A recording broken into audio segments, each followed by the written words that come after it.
Father, Mother, God, we give thanks for this opportunity to come together in this knowingness of your presence, in the awareness of your love, in the confidence that your presence, your love, contribute to our lives on a daily, hourly, minute-by-minute basis, if we choose.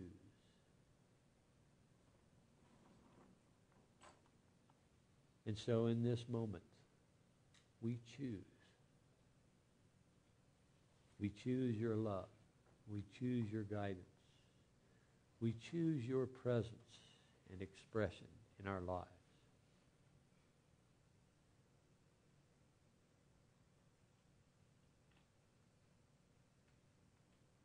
And for this, we give thanks. And together we say, Amen.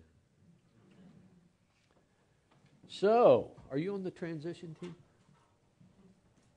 You probably thought that you weren't, but let me assure you, you are. And the transition that I'm talking about is a transition that is going to happen, whether we like it or not. This week I've had the opportunity to meet with some friends who have been kind of out there on the edge of my social sphere, but every so often we get together. We've done this since 1987. I sat and I looked at that year, 1987. That was 30 years ago. So we've been getting together on sometimes a frequent basis. There for a period of time. We hadn't met for a couple of years. But this group of friends, they are, two of them are cross-cultural trainers. They work with executives from other countries who are coming here, or executives in this country that are going elsewhere, to work with organizations and to understand the cultures the new cultures that they're being subjected to, and how to direct and motivate people within those cultures. Very interesting background, very eclectic knowledge contained by a couple of these guys. Another fellow is a graphic artist.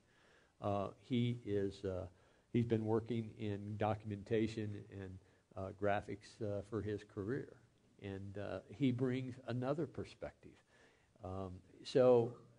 And here I am. Sometimes I feel like I'm hanging on to the tiger's tail as the tiger is bounding through the forest, just trying to keep up with the conversation. But this meeting that we had on Friday night provided a substantial amount of fodder for today's talk. And yesterday I received an email from a minister friend of mine. I've mentioned him in the past. He is a minister at Unity of Spokane, Washington. And he has been he has recovered from melanoma, where he had 23 tumors in his body. And it turns out he recovered through the use of high concentration of marijuana, of THC, called Simpson oil. And in 4 weeks, he caused those, in 4 weeks, his experience was that using this Simpson oil on literally an hourly basis, the 23 tumors disappeared. His oncologist said that he had never seen anything like it. But it is it's a claim that's made by those manufacturers of Simpson oil, so we'll see. So anyway, he sent me an email that asked that question: are you on the transition team? And so his thoughts in that email also are substantial fodder for this talk. Well, my first question is, what happened to the Age of Aquarius?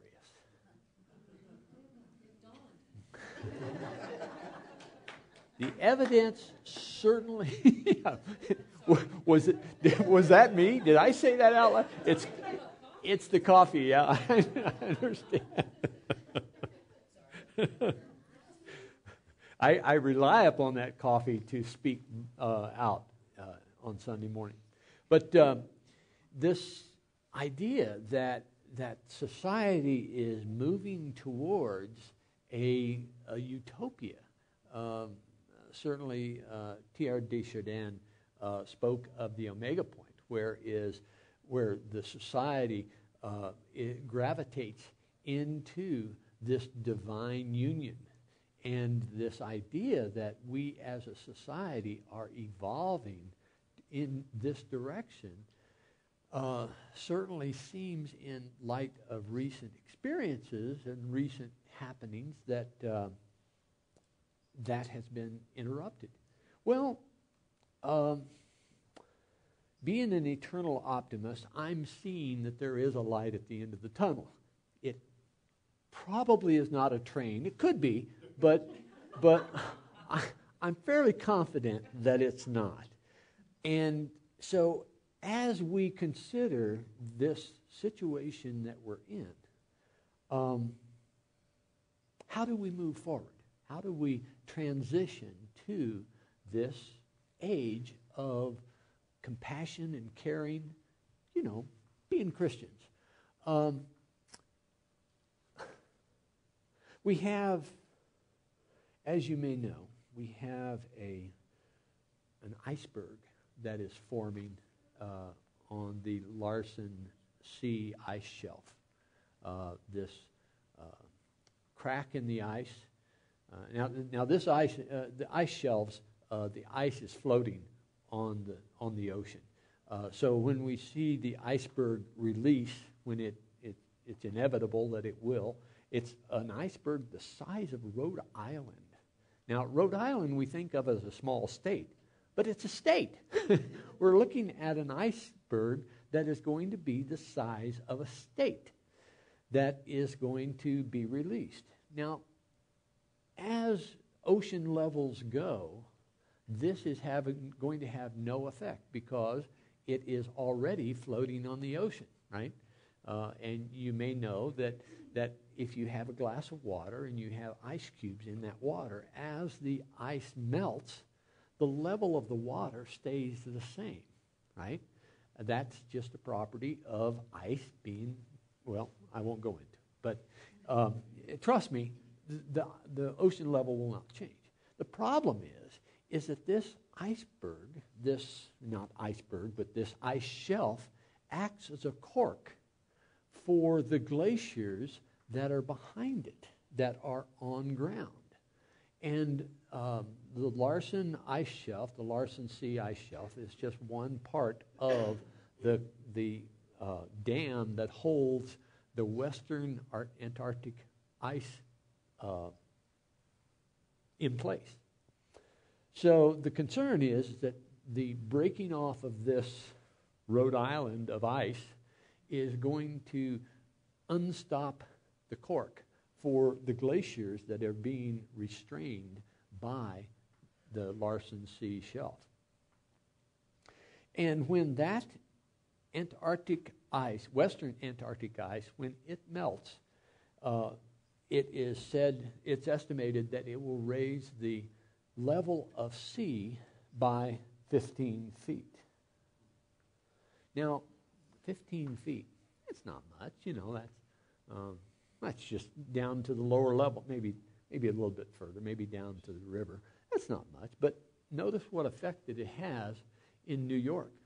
This blue area is the area that would be affected. Up along Manhattan, along Long Island, these shoals out here, all of that blue area will be underwater. Okay, well, so the people there, and perhaps the buildings, are going to migrate over to New Jersey or up onto Long Island, right? No big deal. Well, except that that's happening all over. For instance, Boston, 10 feet of ocean rise is going to inundate all but just the central part of downtown Boston. Think about the number of people that are on the shore of the ocean. The vast population of the planet lives near the shore of the ocean. And a 10-foot rise in ocean is going to cause displacement. Now, some of those people are going to travel the 10 miles or the 15 miles to get their feet dry, and many others are going to say, well, my employment is gone. I don't have anything here. I need to go somewhere where there is an opportunity to earn a living. Well, it turns out, for those of you following the Syrian crisis, you probably know that the Syrian crisis was stimulated actually by climate change. An extreme drought in the countryside of Syria caused a vast number of farmers to move into the cities. And in that migration to the cities were not able to accommodate that influx of people. And as a result, there were societal pressures that occurred that caused those unemployed people to say, wait a minute, hey, we need some help here. And Assad did not respond. And as a result, the Syrian conflict arose because of that very problem. Now, this is not going to go away. This is an issue that climate change is going to stimulate. It's not that we're going to have less water or more water on the planet. Actually, I don't know that anybody knows that. But they do know that the drought patterns, the rainfall patterns, are going to change. And when that changes, people are going to move. They're going to migrate. And there's going to be societal pressures that are going to be involved in accommodating those increased numbers in new places or old places. But the point is that what we're seeing with the Syrian conflict is an example of what climate change can do, nay, will do, to our planet. And the question is, are we able to accommodate this? How many of you have heard of the Flight 93 manifesto? One person back in the sound booth. Well, I hadn't heard of it before Friday night. And I found out what this Flight 93 manifesto is about is the alt-right is intent upon storming the cockpit of our culture. Storming the cockpit. Why? Because we have permitted gays to marry. Because we have brought women higher in the social order. There's pressure to bring equality of earnings among genders. We have the inequality that is occurring between rich and poor. We have all of these social pressures that are coming about that the alt-right considers to be caused by our accommodating or relaxing what they consider to be our social, our Christian mores. And that is causing a substantial segment of the population to say, well, all right, if we're headed to damnation, we need to storm the cockpit. We may not know how to fly this airplane, as perhaps might be evidence, but we may not know how to fly this airplane, but we are going to bring it down before it causes further damage to our Christian morals. Now, this was not a new idea. I'd not heard about this this Flight 93 manifesto. This is not a new idea to me, but it was so much more it was so much more tangible when I look at what is going on and comparing it with what these ideas are that are presented in this. So we have on that side of the equation, we have all of this going on.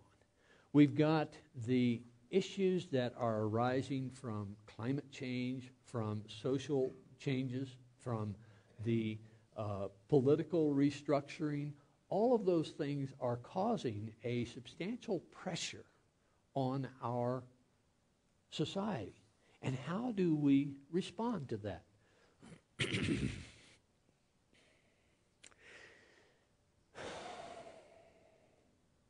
There is change, right? We can say there is change. There are changes going on, change is going to continue, and those changes may in fact be very significant relative to where we've been. How many of you are aware of this omega point concept, where change happens over the course of time, change happens fairly gradually, and then it starts to accelerate and accelerate and accelerate. Just the amount of information that we have available to us doubles every 3 years, every 4 years, something like that. But and technological change is occurring. It's estimated that over the course of the next 20 years, we will have greater technological, it's easy for me to say, greater technological changes than we have had in the whole 20th century. So we've got this hockey stick thing happening in terms of the changes.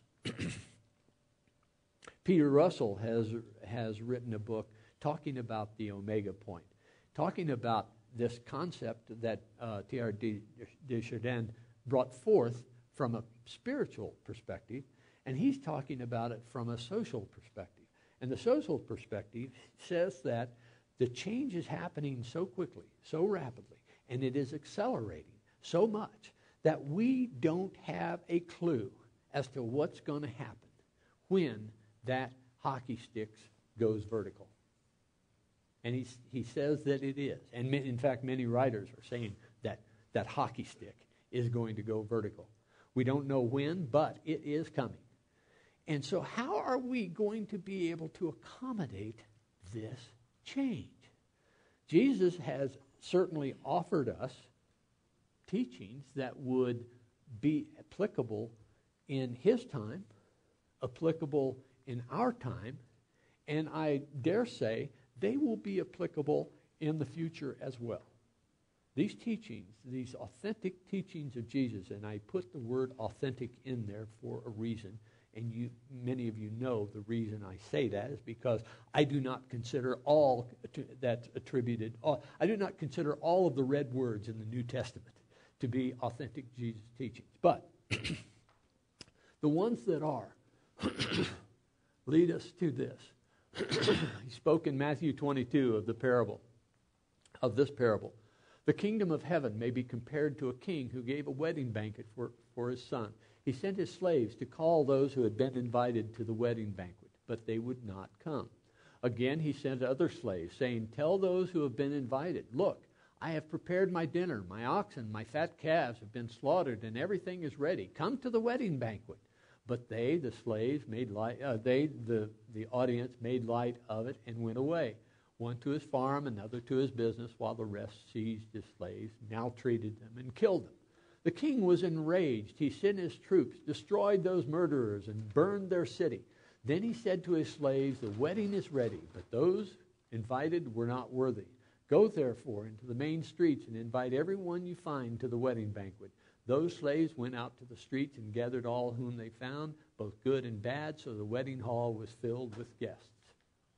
But when the king came in to see the guests, he noticed a man there who was not wearing a wedding robe. And he said to him, "Friend, how did you get in here without a wedding robe?"